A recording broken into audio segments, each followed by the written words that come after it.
Today's presentation is entitled Adair Salem Association Errors Continue. Here we see a picture of his Don Adair's small little map or pictorial representation of the headquarter transfer that he always put inside the blue code book that many of us are very familiar with. You'll notice that if you get a hold of the blue book, you'll see this in every one of the new codes. He didn't put it in any of Brother Houghton's original codes that Brother Houghton published. He only put it in the Florence Houghton codes. So this was something that Adair obviously was promoting throughout his blue book, telling everybody that, hey, everybody, I'm the new headquarters after the Waco disaster, and that everybody needs to come to Salem. This is where everybody should come, and all these things that Don Adair was pushing to the Davidian field. The sad thing is that when this came out in the blue book, up here on the top corner here, according to the Davidian history, should show Mountaindale, okay? Because we went over this many times that the eastward 47 River went continually eastward. It didn't stop at Salem. It continued to go eastward over here to Mountaindale. So obviously he left that out. He doesn't believe that. He believes that the eastward course stopped here at Salem. And of course, we're going to, in this video presentation, we're going to go into some of the serious errors that Adair has promoted throughout the Davidian history. The story is told from Sister Bonnie that when we had one of our many calls to our dear sister, Don Adair was presenting his study. Brother Houghton came in and sat in on the study, and afterwards he confronted Don Adair and said, "Where did you get that from?" And he basically was rebuking Don Adair for his study. Apparently, Don had way back then the tendency to bring his own ideas into the message, and we know down through the history that the Syrian Confederacy is his ideas, as taught in a lot of Davidian circles, that comes from Don Adair's ideas. We know that those with comes largely from Don Adair. He got it from M.J. Bigham originally, but M.J. Bigham didn't promote it like Don Adair did. Don Adair had numerous reports that he sent out to the field promoting his idea of those with. And of course, intervening time is another idea, comes from Don Adair. And why we wanted to put this presentation is because Don Adair is now 92, maybe even 93, I'm not sure, but he is retired, and we'll show a short clip of him in a minute. But he is retired, but sadly, the error doctrines that Don Adair promoted through Salem continues, and it's so sad, brethren. And we're going to address that today so that the honest of heart can see the blatant error that is being promoted by Salem. So as we always do, please pause this video, pray and ask for God's promise of John 16:13 that he will send us the Spirit of truth to guide us into all truth. Let's begin.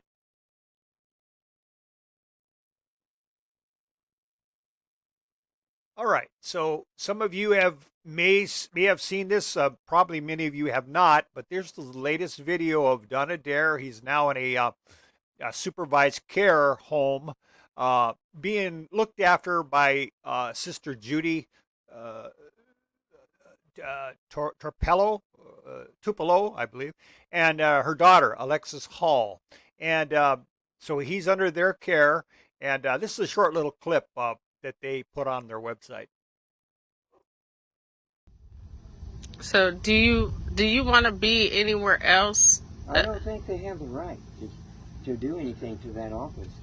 That belongs to the man that the association rented it from. We only rent it. We don't own it. Oh, no, not that office. We want to renovate the office down there, that headquarters. That metal building? Yeah. You want to reinvent that? Renovate it, paint it, make it look real nice. Fix the air conditioner. Yeah. And it'll be real nice for you once we fix it up. Oh yeah, it's got a. It still has the color printer in there that we need to take out to go to my office. Right.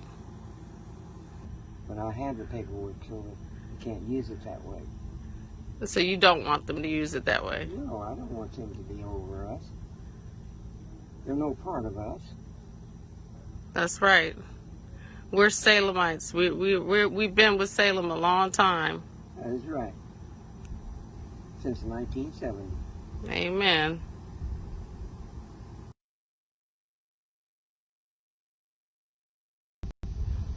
So do you All right, so our prayer thought is these strange ideas should not even be mentioned, must let taught as essential truths. We have reached a time when things are to be called by their right name. As we did in the earlier days, we must arise and, under the Spirit of God, rebuke the work of deception. Some of the sentiments now expressed are the alpha of some of the most fanatical ideas that could be presented. Two selected messages, page 25. All right, so we're going to get now into this continuation of the errors promoted by Salem. The new vice president is a man named Obi Chalala, and I believe he's from Africa. I don't know what country, but he's an African native resident, and he apparently has taken over the mantle of Salem. But we're going to go into this presentation a little bit and show you what we're discussing. Today we have come to the time of Assyria. Assyria must fall, and thus pave way to the rise of Babylon. But for Assyria to fall, all these events, let me just outline them for you again. I started by the sealing, but I'll give you another thing. Before sealing, you must have the war. The war must start. You know that the nations are preparing for World War III, which we know is nothing but the continuation of World War II. War, eminently, that's the next thing coming. Everything you are seeing is leading to the war. Then after war, we put sealing of the 144,000.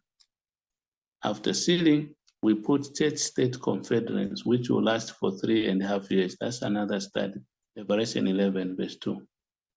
After the church-state confederates, we have the fall of Assyria and the purification of the church. And that's when you have the rise of Babylon. Can you see? None of these things have taken place yet. The war is about to start, it has not started. The sealing is about to take place, we are not yet sealed. The confederates, which according to this quote that we have just read, says commences after the sealing, is yet to come. How can you possibly say right now we are headed for Babylon? See that there is lack of understanding on the part of those who reject and oppose the small courts. And they will not and never understand this unless they embrace the whole truth. You see how fatal it is to reject part of truth? They have to embrace the small courts as well. So the 144,000 are sealed, the confederates commences, then 3.5 years later, the slaughter takes place, and Assyria loses the war.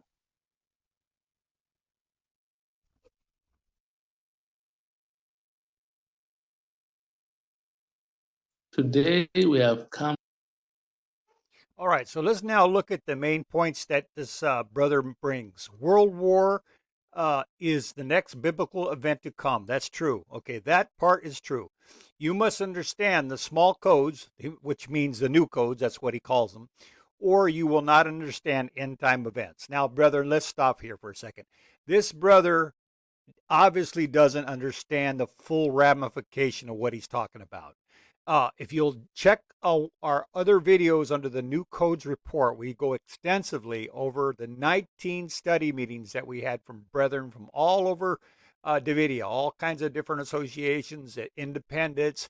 We really got down to business and we studied these new codes and to find out what harmonized and what does not harmonize with when compared to Brother Hoddif's published codes or even the published message. We compared that to what Brother Hoddif published. And we found out that, unfortunately, these new codes are compromised. They have many, many striking errors. We'll get into a little bit of the error, what we're talking about in this presentation, but we do highly suggest you read that new code report and follow that video. You can go on our blog site, by the way, hearyetherod.wordpress.com. Hearyetherod.wordpress.com. And we have the extensive PDF report as well. Number 3, 3.5 years later, after the sealing, the slaughter takes place. Oh, brethren, that is what we're going to focus on right now. The war will last 3.5 years, then Assyria loses in that war. So these are the main doctrine points that he wants to try to put over on us. But we're not going to let him. We're going to show you the tremendous error that exists. All right, so the sealing is completed when? Well, Davidian Lesson 101. This is a basic lesson that when you become a Davidian, you learn. I know I learned it, and a lot of brethren learn this basic lesson. This sealing of the servants of God is the same that was shown to Ezekiel in vision. John also had been a witness of this most startling revelation. Testimonies of Ministers, page 445. Now, this statement, no doubt about it, connects the sealing of the 144,000 that John saw in Revelation 7 to what? Ezekiel. They're the same sealing. Do we see that?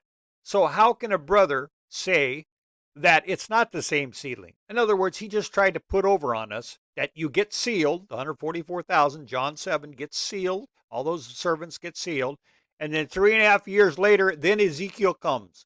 That's not the same vision. Totally different at different times. This is the same vision that happens at the same time.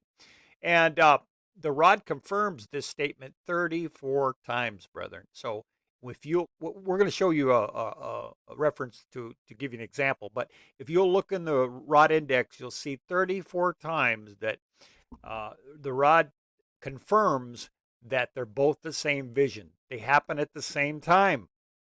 They're not disconnected like this brother's trying to put over. All right, here's one of the 34. The prophet Ezekiel also was given a vision of this final purification of the church. His prophecy reveals that everyone who fails to receive the mark or seal is to fall into the slaughter of the 5 men, and that all, old and young, both maids and little children and women, will all perish together. Testimonies, volume 5, page 211, Ezekiel 9:6, as typified by Achan's destruction, the example.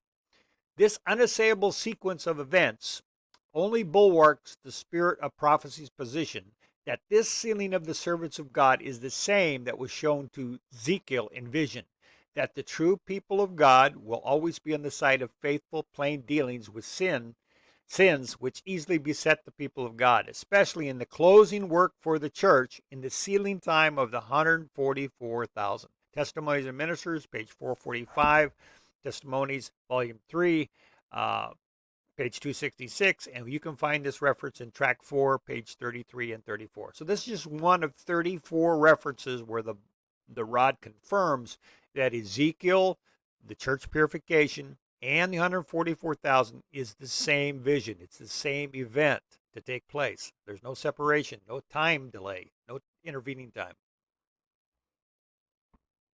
All right, so Davidian Lesson 101, again, basic lessons. Revelation chapter 7 sealing of the 144,000 is the same as Ezekiel's slaughter. No intervening time. We should all understand this as basic tenets of our faith. Now, just to show you that this comes from Salem. Now, obviously this guy is teaching this intervening time. Well, guess what? This chart is from Mountaindale. Now, Mountaindale, after we had session, I believe no longer puts that out because there was so much feedback. We brought it to their attention and exposed the errors in this thing. But this was a chart that was given for several years from Mountaindale. Now, you'll take a look here. The ceiling of the 144,000. Okay, the sealing started in 1920, 1930. That means the sealing message became sealing truth. It became present truth. Okay, and not necessarily 144,000 are all sealed beginning here, but the close of the sealing, they put it down sometime later, and you see this time intervening. Well, guess what? It's the 3.5 years that this brother's just talking about, 42 months. And then what do you get? The next big line here. What is that? Ezekiel 9, the church uh, uh, purification. So we can see that Don Adair and Salem has promoted this great, great big heir. And now what do we see? His current leadership has been passed on to brothers and sisters that continue in this errorful doctrine, brethren. Very sad, very sad.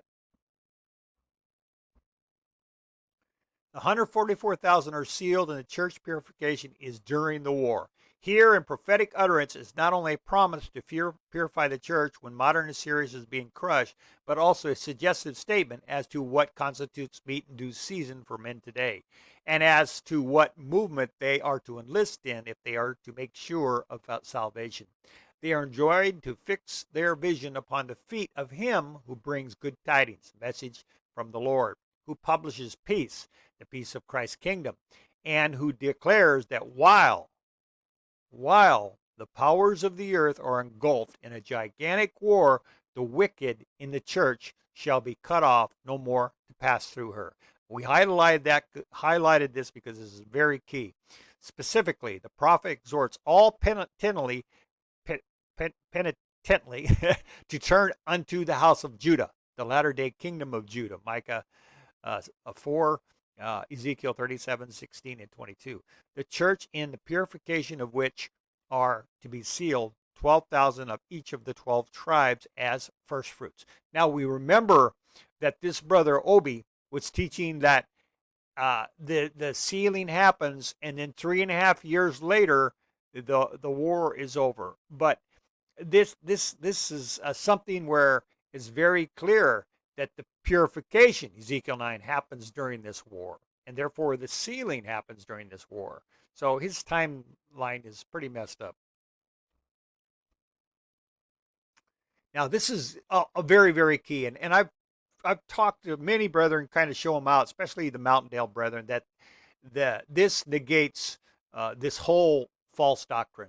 And it came to pass while they were slaying them, and I was left, that I fell upon my face and cried and said, "Ah, Lord God, wilt thou destroy all the residue of Israel in thy pouring out of thy fury upon Jerusalem?" Then he said unto me, "The iniquity of the house of Israel and Judah is exceedingly great. And as for me also, mine eyes shall not spare, neither will I have pity." Ezekiel 9, verse 8 to 10. After the sign and crying ones were marked, which is not, I repeat, which is not to be understood as being consummated in its entirety worldwide before the slaying follows anywhere. Wow. That is very, very clear, brethren. Now, do you see that? We are not to understand it this way. What are we getting from this brother? We are is understanding it that way. We're doing the opposite of what we're counseled to do. You see? So we are not to understand that the sealing is consummated before the slaying starts. Do we see that? Before it's consummated. So we know that during Ezekiel 9, the full 144,000 will be sealed. This is what it's saying. The slaughter completed, and the matter reported, the Lord spake unto the man clothed with linen, and said, "Go in between the wheels, even under the cherub, and fill thy hands with coals of fire from between the cherubs, and scatter them over the city." Ezekiel 10:2, and that's found in track 2, page 38 to 39. I'm sorry, brethren, I believe that's an error. It should be track 1. track 1, page 38 and 39. Now, this is something that's a keeper. I think we have a office room where we do a lot of our ministry work, and we have a wall, and we have put certain very, very important quotes taped to the wall because we like to refer to them because it's very, very serious and important that we keep these in our minds clearly.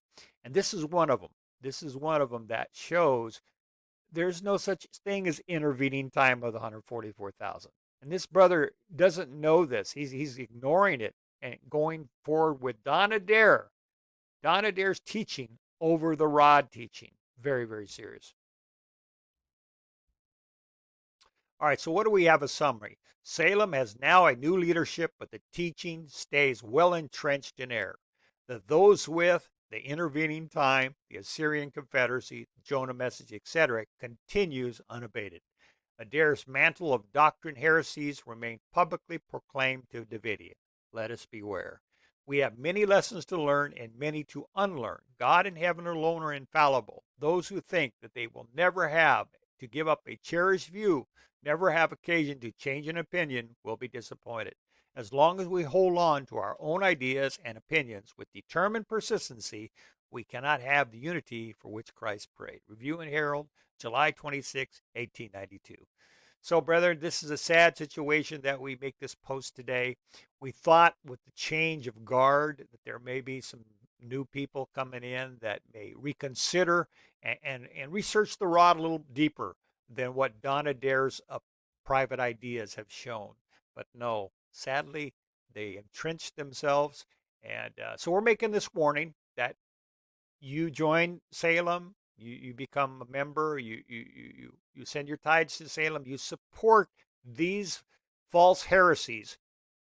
I wouldn't want to be in that position, brethren. I'm just saying that we don't want to stand on air, especially when we know and you witness this clear doctrinal serious error. And you know, one thing that is so important is the rod calls out. I'm looking for my quote that I want to read to you, but it calls out that uh,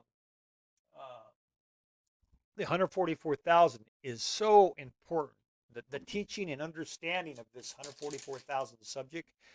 Now, we found the quote. It's White House Recruiter, page 33, and I'll read it. The enemy will try everything conceivable to confuse, becloud, and cover up the truth, especially on the subject of the 144,000. Wow. So we see that Don Adair has been working for the enemy, brethren. I am sorry, but I'm going to call a spade, a sin a sin. He's been working for the enemy for decades now. It's time that we wake up, time that we stop following this false doctrine that he's promoted. We've already went over what they are. There's much more than that. But if you go on Salem's website, you can read all his personal studies and reports, all documented false heresies. Okay, so please beware and make sure that you have your salvation sure and you stand on the rock of truth, on Jesus. So that concludes this report. We hope we've been enlightened, and until next time, may the Lord continue to guide you into all truth.